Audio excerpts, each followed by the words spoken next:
بسم اللہ الرحمن الرحیم۔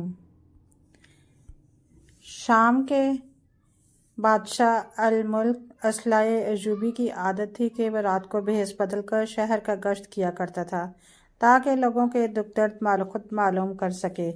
ایک رات وہ حسب معمول شہر میں گھوم رہا تھا کہ اس نے مسجد میں درویشوں کو دیکھا جو ایک کونے میں بیٹھے سردی سے ٹھٹھر رہے تھے، بادشاہ کو کوس رہے تھے۔ ایک دوسرے سے کہہ رہا تھا کہ مجھے متکبر بادشاہ خود تو عیش کر رہا ہے اور ہم غریب زمانے کی سختیاں جھیل رہے ہیں۔ اگر آخرت میں بھی اس بادشاہ کو بہشت میں جگہ ملی تو میں بہشت پر اپنی قبر کو ترجیح دوں گا۔ دوسرا کہنے لگا کہ اگر ملک صالح بہشت کی دیوار کے قریب بھی آیا تو میں جوتے مار مار کر اس کا سر پھوڑ ڈالوں گا۔ بادشاہ ان کی باتیں سن کر چپکے سے واپس آ گیا۔ صبح ہوئی تو اس نے دونوں درویشوں کو دربار میں طلب کیا۔ جب وہ حاضر ہوئے تو ان کی بڑی تعظیم و تکریم کی، پھر ان کو اتنا کچھ دیا کہ عمر بھر کے لیے فکر معاش سے آزاد ہو گئے۔ ان میں سے ایک نے بادشاہ سے عرض کی کہ جہاں پناہ، ہم خادموں کا آپ کو کیا عمل پسند آیا کہ اس قدر الطاف و اکرام کے مستحق ٹھہرائے گئے؟ بادشاہ ہنس پڑا اور کہا، میں نے آج تم سے صلح کر لی، امید ہے کل تم مجھ پر جنت کا دروازہ بند نہیں کرو گے۔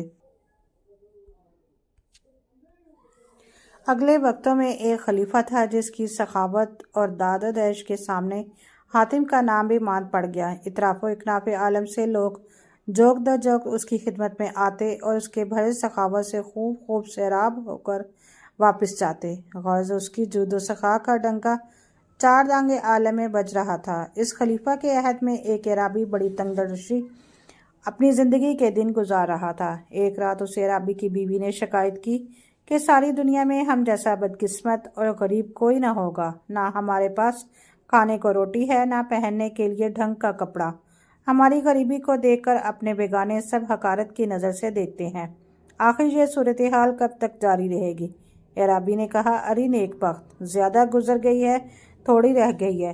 کناز سے بڑھ کر کوئی دولت نہیں، تو حرص و حوث میں پھنس کر کیوں اپنا جی میلا کرتی ہے؟ بیوی نے جھلا کر کہا، تو اپنی کنات کو اپنے پاس ہی رکھ، معلوم نہیں تیری غیرت کو کیا ہوا؟ بے عزتی اور مفلسی کی زندگی کو کنات کا نام دینا، کنات کے لفظ کا منہ چڑھانا ہے۔ عرابی بیوی کے طعنہ پر بڑا سیخپا ہوا۔ اس نے چیخ کر کہا، اپنی بکواس بند کر ورنہ میں گھر بار چھوڑ کر بھاگ جاؤں گا۔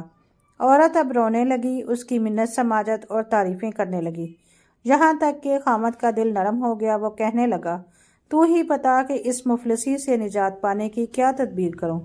بیوی نے کہا، آج کل بغداد کے خلیفہ کی سخاوت کا ساری دنیا میں چرچا ہو رہا ہے، اگر تو اس سے مل سکے تو ساری مصیبتوں کے دن کٹ جائیں۔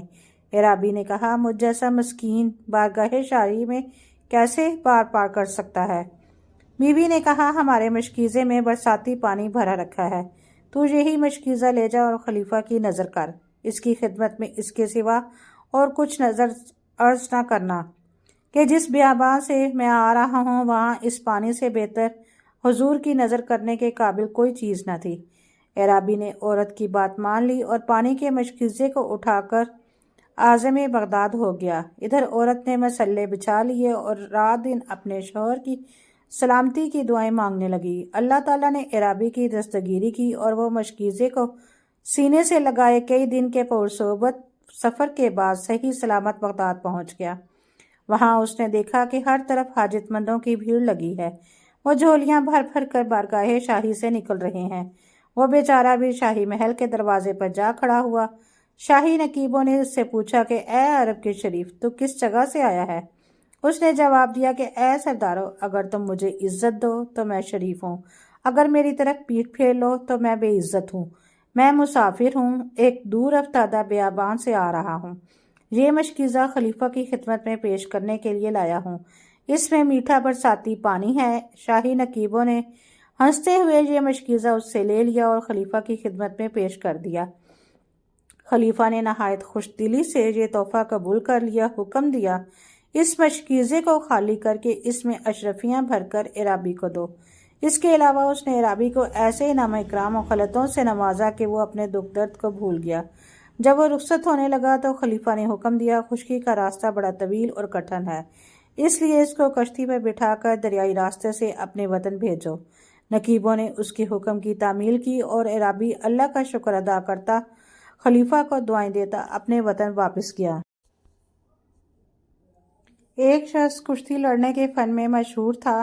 وہ 360 داؤ پیچ جانتا تھا، ہر روز ان میں سے ایک داؤ کے ساتھ کشتی لڑتا۔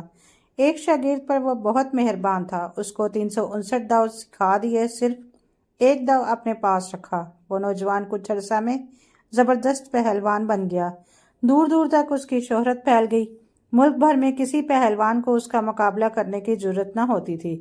ایک دفعہ اس نوجوان نے اپنی طاقت کے ازاں میں بادشاہ وقت سے کہا، استاد کو مجھ پر جو فوقیت حاصل ہے وہ اس کی بزرگی اور تربیت کے حق کی وجہ سے، ورنہ قوت اور فن میں اس سے کم نہیں۔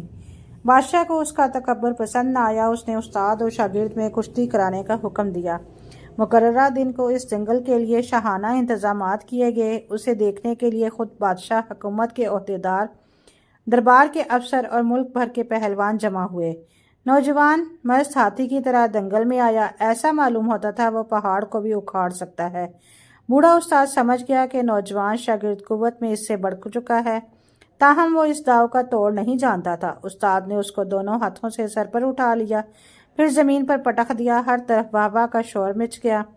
بادشاہ نے استاد کو بیش بہا انعام سے سرفراز کیا، نوجوان کو ملامت کی کہ تو نے اپنے محسن استاد سے مقابلہ کیا اور ذلیل ہوا۔